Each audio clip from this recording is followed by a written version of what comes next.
La formation des enseignants dans des écoles qui intègrent les malvoyants, les malentendants, les déficients mentaux et autres handicapés moteurs préoccupe le gouvernement en partenariat avec l'ONG Psych Savers et l'UNESCO. C'est le principal enjeu de l'atelier de renforcement des capacités des superviseurs pédagogiques qui se tient à Yaoundé sous l'égide du ministère de l'Éducation de base et dont l'ouverture des travaux était assurée par Charles Nanga, l'inspecteur général des enseignements, représentant la ministre Youssouf Adidja Halim. Pendant 2 jours, les participants, une centaine au total, venus des 10 régions du Cameroun, seront outillés sur les méthodes de prise en charge des enfants souffrant de quelques handicaps. Il s'agit de capaciter les inspecteurs nationaux d'éducation, les inspecteurs coordonnateurs, les enseignants spécialisés et quelques directeurs d'école sur les techniques de gestion d'une classe inclusive aux fins d'assurer un épanouissement sans stigmatisation des enfants handicapés.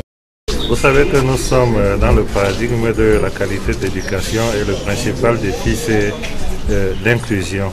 Il s'agit donc pour le ministre de l'Éducation de base d'amener les enseignants à prendre en compte les capacités motrices et l'autonomie fonctionnelle des apprenants.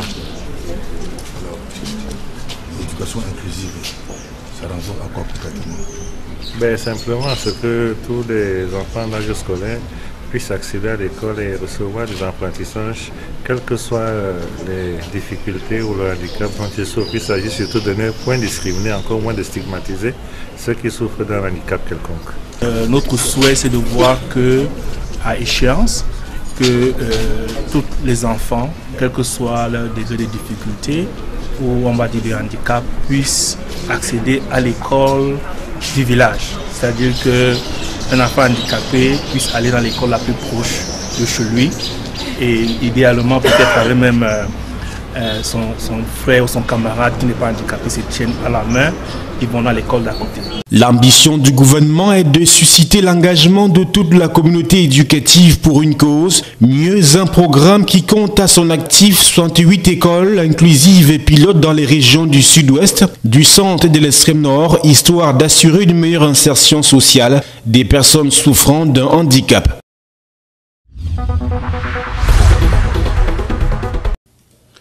Lancement à Douala ce 20 octobre 2016 de la campagne nationale de sensibilisation des usagers des véhicules sur la réduction des accidents de circulation liés au mauvais état des pneus.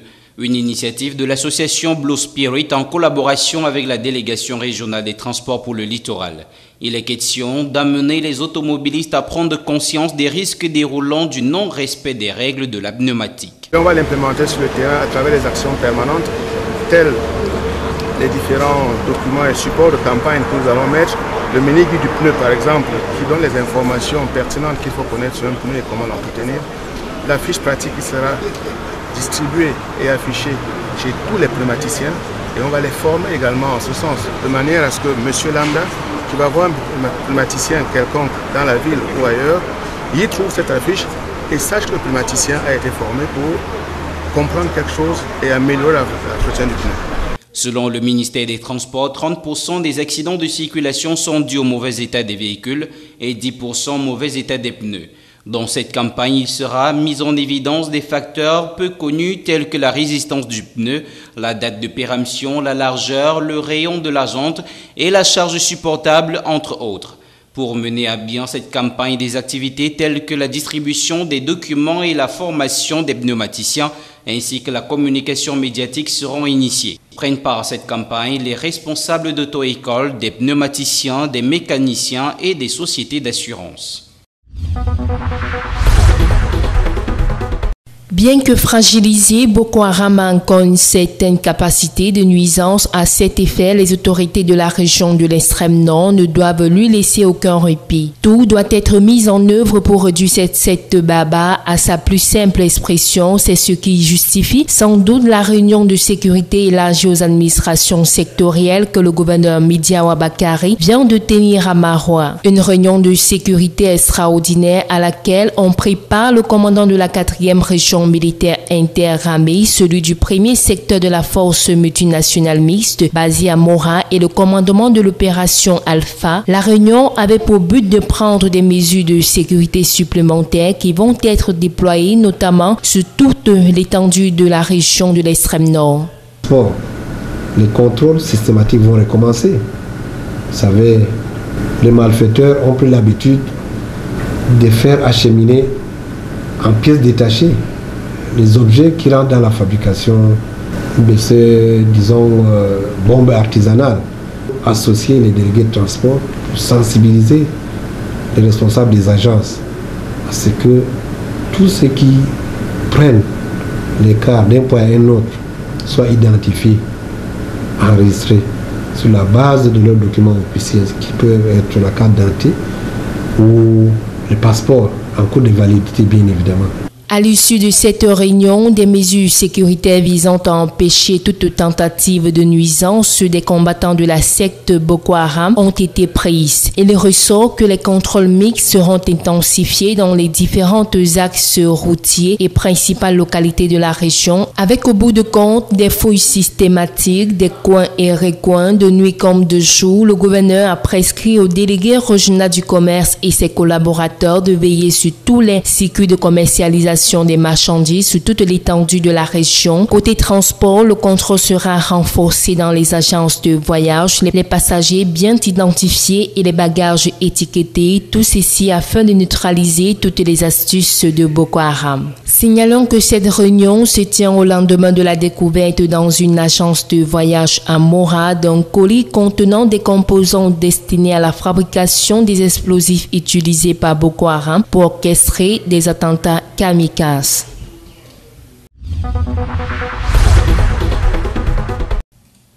L'assurance est un service indispensable pour la sécurité des personnes et des biens compte tenu de nombreux sinistres fréquents sur les axes routiers, domiciles et entreprises. C'est donc pour parler des problèmes y relatifs que s'est tenue à Douala le 19 octobre 2016 la première édition de 1 sur 1 stock. Il était question au cours de cette tribune de l'assurance organisée par les mutuelles réunies de redéfinir la place de l'assurance dans le paysage macroéconomique du Cameroun qui est une destination de plus en plus prisée par les investisseurs. Il aura été également question pour les assurés présents à cette rencontre de voir dans quelle mesure mieux exploiter un contact d'assurance et mieux apprécier les garanties correspondant à leurs besoins. Toujours au menu des préoccupations à mettre en lumière l'embarras du choix de l'assureur, ainsi que les enjeux et les défis des technologies de l'information et de la communication en assurance. Au-delà de cet aspect, les courtiers d'assurance ont saisi l'opportunité pour reprimer le fait qu'ils soient toujours traités comme des personnes véreuses. En tout cas, on traite les assureurs de voleurs, de bandits. C'est ce qui est dit dans le public. Quand on dit voilà un assureur, tout de suite on dit ah, ce sont des bandits. Mais si, nous ne sommes pas des bandits. Et on le dit pourquoi? Parce que on dit qu'ils ne payent pas les sinistres. Pourquoi s'assure-t-on alors? Mais c'est faux de dire ça. Les compagnies payent beaucoup d'assurance. Nous, courtiers, nous luttons pour nos clients, pour que les compagnies payent et les compagnies payent effectivement. Mais le problème, c'est la manière de payer. Le problème, c'est là. Vous avez le paiement, mais avant le paiement, vous avez le règlement. Cette rencontre qui a regroupé les assureurs, opérateurs économiques, chefs d'entreprise, cadres supérieurs, promoteurs de start-up aura été également une opportunité de discuter dans un champ plus étendu du fonctionnement des garanties, de la gestion des sinistres, de l'établissement des responsabilités et de la dimension de l'assurance au-delà du contexte de la protection sociale.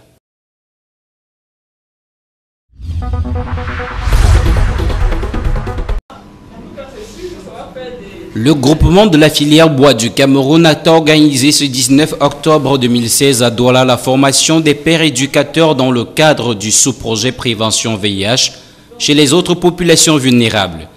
C'est que le Cameroun est un pays à épidémie généralisée dont la séroprévalence au VIH est de 4,3%. Le coût est élevé au Cameroun, c'est la tranche jeune qui est la plus affectée. Il est donc important de se faire dépister. On amène les gens à s'approprier de la notion de sensibiliser, d'éduquer leurs semblables pour les amener à participer, à se faire dépister, à connaître leur statut.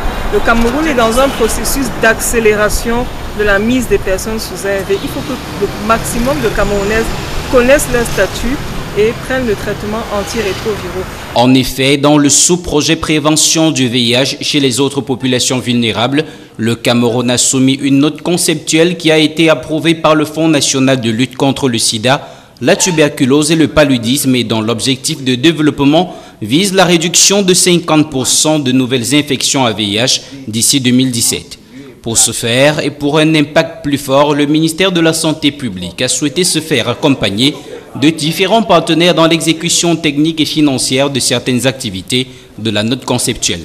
Le groupement de la filière bois a ainsi été sélectionné sous récipiendaire ministère de la Santé, Comité national de lutte contre le sida côté secteur privé pour la mise en œuvre du sous-projet prévention VIH chez les autres populations vulnérables.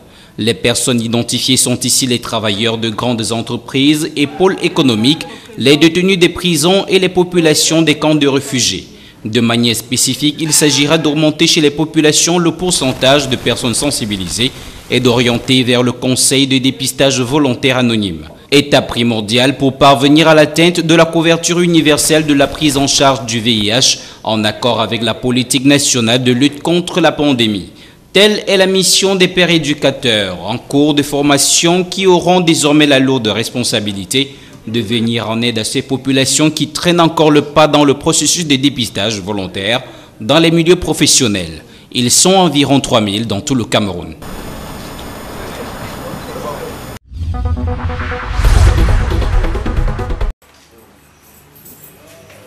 Ils sont une centaine environ, les apprenants pour presque 10 filières, parmi lesquelles maintenance audiovisuelle, électricité automobile, électromécanique et autres froid et climatisation à défendre devant le jury le rapport de fin de stage en entreprise. Les soutenances qui durent environ 40 minutes pour chaque étudiant consistent à faire un plaidoyer sur le contenu de son rapport de stage et la pertinence du thème. Pour cette première journée, près d'une vingtaine est passée devant le jury et a pris note des remarques faites sur leur mémoire. Parlant, n'est-ce pas, du DQP 2016, nous avons commencé avec les préparatifs il y a de cela quelques jours. Nous avons mis au point, n'est-ce pas, certains éléments afin que tout se passe dans de très bonnes conditions. Nous avons tenu des réunions avec les membres du jury, avec les membres du secrétariat et ce matin encore, nous avons procédé, n'est-ce pas, à la première journée de soutenance. Donc, jusqu'à ce niveau, nous n'avons pas de problème et nous pensons qu'il n'y aura pas de problème puisque nous veillons à cela. Le ministère met à notre disposition des moyens. Vraiment, il met à notre disposition les moyens afin que tout se passe dans de très bonnes conditions. Les soutenances qui durent 3 jours ouvrent les portes à la phase écrite dans quelques semaines. Pour l'instant, la joie de passer cette étape est perceptible. Pour certains, le temps est aux problématiques de l'emploi. Femme que je suis, je n'aimerais pas aller à la fin de ces formations, je ne vais pas rester à la maison pour faire la cuisine. J'aimerais aussi travailler. Mais comme ce n'est pas facile, je vais me chercher. Tous les ans, à la fin d'une formation d'au moins 16 mois, le centre de Pitoa met sur le marché des apprenants qui sont prêts à servir dans n'importe quelle entreprise en fonction de la demande. L'administration du centre de formation travaille aussi après la formation pour l'insertion de ces jeunes désormais qualifiés.